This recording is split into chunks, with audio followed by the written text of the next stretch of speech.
সূরা আল-লাইল পবিত্র কোরআনের 92 নম্বর সূরা, 5, 6 এবং 7 নম্বর আয়াত।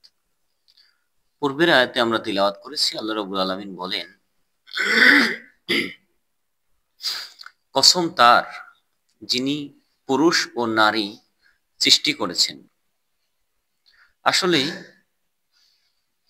তোমাদের চেষ্টা নানা রকমের হয়ে থাকে। আজকে যে আয়াত তিলাওয়াত করা হলো, আল্লাহ রাব্বুল আলামিন বলেন, তবে যে আল্লাহর পথে দান করেছে, আল্লাহর নাফরমানি থেকে দূরে থেকেছে এবং যা ভালো তা সঠিক বলে মেনে নিয়েছে, তার জন্য আমি সহজ পথে চলার সুযোগ করে দেব।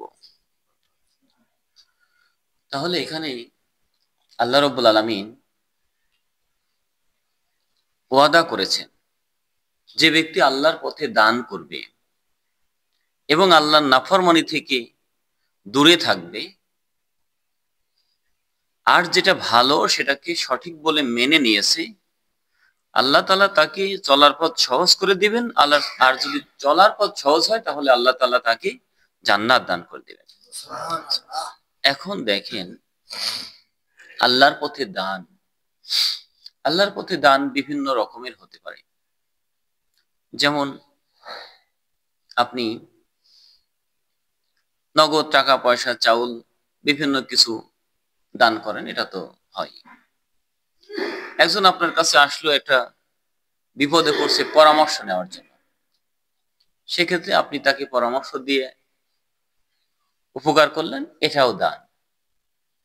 একজন ডাকতেছে যে, ভাই আমার এই মাথায় বোঝাটা তুলে দেন তো, বস্তাটা তুলে দেন তো, আপনি তুলে দিলেন, এটাও দান। এভাবেই সকল ভালো কাজে নিজের মেধা, শ্রম, অর্থ, সম্পদ যা কিছু আপনি ব্যয় করেন না কেন, এগুলোই আল্লাহ তাআলার কাছে দান হিসেবে কবুল হবে। আর যে ব্যক্তি দান করতে পারবে, এখানে 3টা পয়েন্ট বলা হয়েছে। সে আল্লাহর রাস্তায় দান করবে, নাফরমানি থেকে দূরে থাকবে, আর যা সঠিক তাকে সঠিক বলে মেনে নেবে, তাহলেই তার জন্য রয়েছে জান্নাত। এখন নাফরমানি থেকে দূরে থাকাটা কি? যে কাজের মধ্য দিয়ে আল্লাহ অসন্তুষ্ট হন, যে কাজগুলোর মধ্য দিয়ে আল্লাহ অসন্তুষ্ট হন, ধরেন আমরা নামাজ পড়লাম, আল্লাহ সন্তুষ্ট হলেন। যে নামাজ পড়লো না, তার প্রতি আল্লাহ অসন্তুষ্ট হলেন। সত্য কথা বলা আল্লাহ পছন্দ করেন, যে সত্য কথা বললো না, আল্লাহ তাআলা তার প্রতি অসন্তুষ্ট হন। এভাবে যত ভালো মন্দ কাজ রয়েছে, ভালোগুলো করলো এবং মন্দ কাজ থেকে সে নিজেকে বাঁচালো, এরপরে যা সঠিক তাকে সঠিক বলে মেনে নিয়েছে।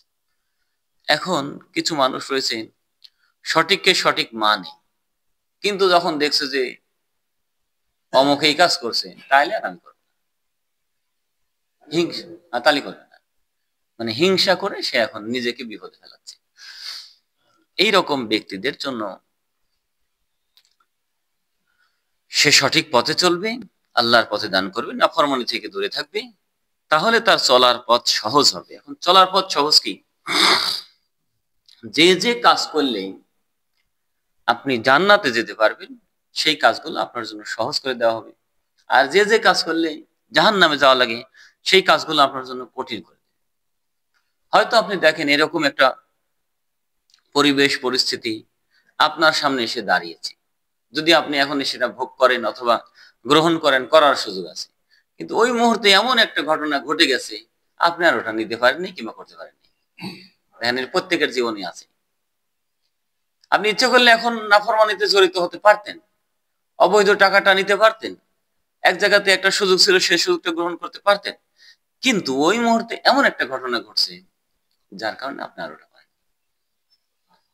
পারেন নাই। বলতে আল্লাহ আপনাকে ওই অপরাধ থেকে, গুনাহ থেকে বাঁচালেন, আল্লাহ তাআলা বাঁচালেন। তো এইভাবে তার চলার পথ সহজ হবে, তার স্ত্রী তার কথা শুনবে, তার সন্তান তার কথা শুনবে, তার আয়ের উৎস হালাল হবে। এভাবে চতুর্দিক থেকে সে এই দুনিয়াতে একটা ভালো জীবন যাপন করবে।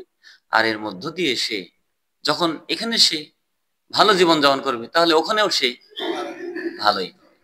আল্লাহ তাআলা শিক্ষা দিয়েছেন, তোমরা বলো রব্বানা আতিনা ফিদ দুনিয়া হাসানাতাও। তোমরা আমাকে, আল্লাহ তাআলা বলেছেন যে হে আল্লাহ, বান্দাদেরকে শিখিয়ে দিয়েছেন যে বান্দা বলো হে আল্লাহ তুমি আমাকে দুনিয়াতে হাসানা দাও, কল্যাণ দান করো, এবং আখিরাতেও কল্যাণ দান করো, আর জাহান্নামের আগুন থেকে বাঁচাও। তাহলেই তারাই পাবে যারা নিজেকে নাফরমানি থেকে বাঁচাবে, যারা দান খয়রাত করবে, এবং যা সঠিক তাকে সঠিক বলে মেনে নেবে। আল্লাহ রাব্বুল আলামিন আমাদেরকে এই ৩টা আমলের উপরে অবিচল থাকার তৌফিক দান